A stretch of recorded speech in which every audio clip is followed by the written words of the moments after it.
ओम सर्व मंगल मांगल्ये शिवे सर्वार्थ साधिके शरण्ये त्र्यंबके गौरी नारायणी नमस्तुते नमस्तुते नमस्तुते। सनातन धर्मसार चैनल की तरफ से आप सभी को शारदीय नवरात्र की अत्यंत हार्दिक शुभकामनाएं। नवरात्रि का 9वां और अंतिम दिन माता सिद्धिदात्री स्वरूप को समर्पित होता है। नवरात्रि पर देवी सिद्धिदात्री की 9वीं तिथि पर उपासना का विशेष महत्व है। 9वीं तिथि के दिन माँ सिद्धिदात्री की पूजा अर्चना करने के विशेष लाभ साधक को प्राप्त होते हैं, क्योंकि माँ सिद्धिदात्री सिद्धि और मोक्ष की देवी मानी जाती हैं।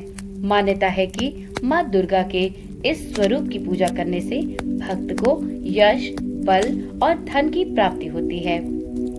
जिस प्रकार माँ के 9 अलग अलग रूपों की अलग अलग पूजा विधियां हैं, ठीक उसी प्रकार से माता के 9 स्वरूपों के 9 विशेष मंत्र एवं 9 अलग अलग स्तुतियां हैं। तो मित्रों, आज के वीडियो में हम माँ दुर्गा के 9वें और अंतिम रूप अर्थात सिद्धिदात्री रूप के विशेष मंत्र स्तुति के साथ ही माता सिद्धिदात्री की कथा भी श्रवण करेंगे और साथ में ये भी जानेंगे कि नवरात्रि के अंतिम दिन किस प्रकार से माता सिद्धिदात्री की पूजा अर्चना करनी चाहिए। तो चलिए सच्चे मन से और पूरी निष्ठा के साथ माता भगवती के इस 9वें रूप अर्थात सिद्धिदात्री माँ का हृदय से मनन करते हुए उनकी स्तुति प्रारंभ करते हैं।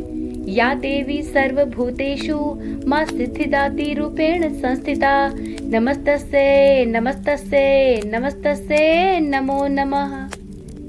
साधक यदि नवरात्रि के 9वें दिन मध्य कपाल में ध्यान करके माता सिद्धिदात्री की विधि विधान से पूजा अर्चना करे तो उसे सभी सिद्धियां प्राप्त होती हैं। माता का मंत्र है ओम ऐं ह्रीं क्लीं सिद्धिदात्रये नमः।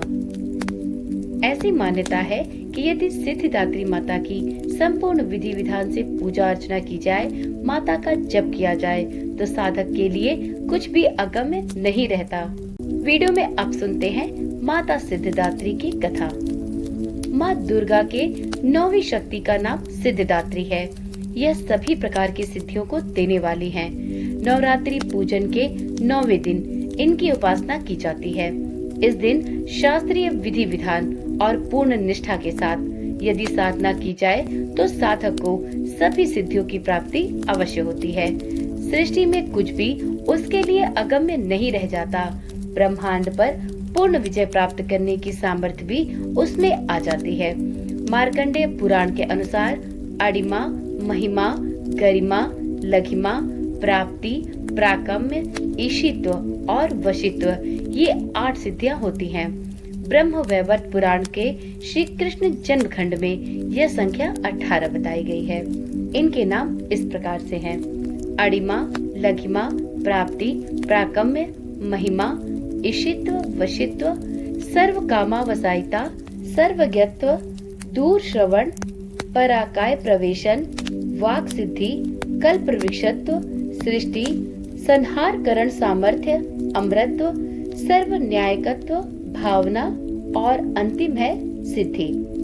सिद्धिदात्री भक्तों और साधकों को ये सभी सिद्धियां प्रदान करने में समर्थ है। देवी पुराण के अनुसार भगवान शिव ने इनकी कृपा से ही इन सिद्धियों को प्राप्त किया था। इनकी अनुकंपा से ही भगवान शिव का आधा शरीर देवी का हुआ था। इसी कारण वे लोक में अर्धनारीश्वर के नाम से प्रसिद्ध हुए। माँ सिद्धिदात्री 4 भुजाओं वाली हैं। इनका वाहन सिंह है। ये कमल पुष्प पर भी आसीन होती हैं। प्रत्येक मनुष्य का यह कर्तव्य है कि वह माँ सिद्धिदात्री की कृपा प्राप्त करने का निरंतर प्रयत्न करे, उनकी आराधना की ओर अग्रसर हो। इनकी कृपा से साधक अनंत दुख रूप संसार से निर्लिप्त रहकर सारे सुखों का भोग करता हुआ मोक्ष को प्राप्त कर सकता है। 9 दुर्गाओं में माँ सिद्धिदात्री अंतिम है। अन्य 8 दुर्गाओं की पूजा उपासना शास्त्रीय विधि विधान के अनुसार करते हुए भक्त दुर्गा पूजा के 9वें दिन इनकी उपासना में प्रवृत्त होते हैं। इन सिद्धिदात्री माँ की उपासना पूर्ण कर लेने के बाद भक्तों और साधकों की लौकिक, पारलौकिक सभी प्रकार की कामनाओं की पूर्ति हो जाती है। सिद्धिदात्री माँ के कृपा पात्र भक्त के भीतर कोई ऐसी कामना शेष नहीं बचती है जिसे वह पूर्ण करना चाहे। वह सभी सांसारिक भावनाओं, इच्छाओं, आवश्यकताओं और स्पृहाओं से ऊपर उठकर मानसिक रूप से माँ भगवती के दिव्य लोकों में विचरण करता हुआ, उनके कृपा रस पीयूष का निरंतर पान करता हुआ विषय भोग शून्य हो जाता है। माँ भगवती का परम सानिध्य ही उसका सर्वस्व हो जाता है।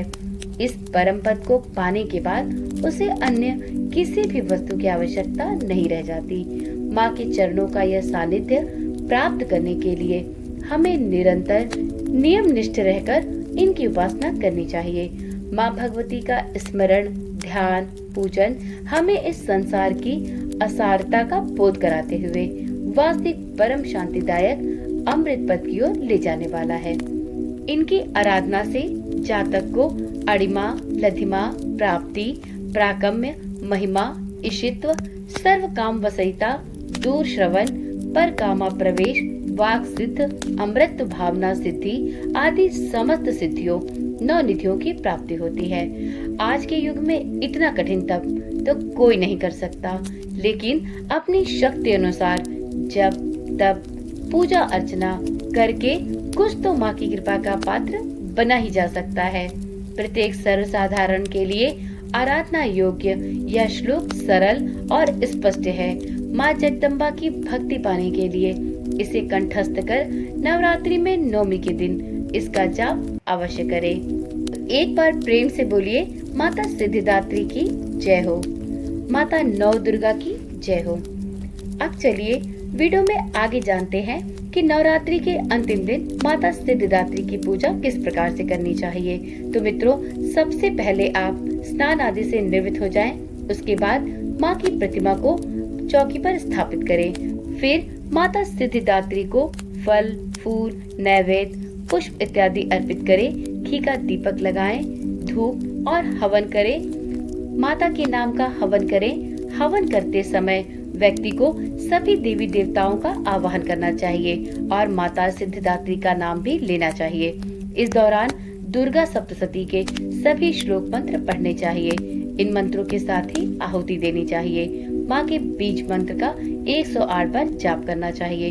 भगवान शंकर और ब्रह्मा जी की पूजा भी इस दिन की जानी चाहिए। फिर माँ की आराधना करके माँ की कथा भी अवश्य पढ़नी चाहिए। माँ की कथा पढ़ने के बाद माँ की आरती संपूर्ण विधि विधान से करें और माँ को जो भी भोग प्रसाद चढ़ाया है उसको सभी परिवारजनों में वितरित करें और माता का जयकारा भी अवश्य लगाएं। तो चलिए हम सब भी माता सिद्धिदात्री को प्रणाम करते हुए, माता का नमन करते हुए एक बार माता का जयकारा लगाते हैं। तो माता का जयकारा लगाए बिना कहीं मत जाइएगा। तो बोल साचे दरबार की जय।